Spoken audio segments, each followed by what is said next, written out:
நாங்கள் ஆஸ்திரேலியாவில் first time Pongal celebrate பண்ணும்போது ஒரு அப்பார்ட்மெண்ட்டில் இருந்தாங்க. ஸோ அப்பார்ட்மெண்ட்னா நம்மளுக்குன்னு தனியாக கார்டன்லாம் கிடையாது இல்லையா? ஒரு காமன் ஏரியாவை தான் நாங்கள் எங்களோட கார்டன் மாதிரி யூஸ் பண்ணிட்டு இருந்தோம். ஸோ இப்போ ஃபஸ்ட் டைம் பொங்கல் செலிப்ரேட் பண்ணி முடிச்சோடனே அந்த கரும்பை எடுத்து ஊனி வச்சு பார்க்கலாம் தலைதான்னு சொல்லி ட்ரை பண்ணோம். அதுவும் லைட்டாக தலைஞ்சு வந்தது. பட் அதுக்குள்ளே எங்களை அப்பார்ட்மெண்ட் காலி பண்ண சொல்லிட்டாங்க. சரி ஓகே, நான் அடுத்த அப்பார்ட்மெண்ட் போனோமா, அடுத்த பொங்கலும் வந்துச்சு. இங்கே ஊனி வைக்கலாமா வேணாமான்னு யோசிச்சுட்டு சரி ஓகே எதுக்கு எப்படியும் நம்மளை காலி பண்ண சொல்லிடுவாங்க எதுக்கு அப்படின்னு சொல்லிட்டு விட்டாச்சு. 3வதாக எங்களோட சொந்த வீட்டுக்கு வந்தாச்சுங்க.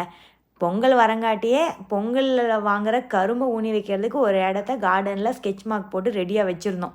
அதே மாதிரி பொங்கல் செலிப்ரேட் பண்ணி முடித்தோடனே அந்த கரும்பை வந்துட்டு ஃபஸ்ட்டு பாட்டில் போட்டு பதியம் பண்ணி அதுக்கப்புறம் அது வேர் பிடிச்சதுக்கப்புறம் எடுத்து அந்த இடத்துல பிளேஸ்மெண்ட் பண்ணியாச்சுங்க. பிளேஸ்மெண்ட் பண்ணி 1 வீக்கில் வந்துட்டு லைட்டாக அப்படியே அந்த தளைஞ்சு வரதை பார்க்கும்போது ரொம்ப ஹாப்பியாக இருந்துச்சு. அதுக்கப்புறம் அதோட க்ரோத் இப்போ 3 மாதம் ஆகுது. லாஸ்ட் கிளிப் நான் இன்றைக்கி எடுத்த வீடியோ. அதோட ஆளுக்கு பாதி உயரம் வளர்ந்து நிற்கிறாரு.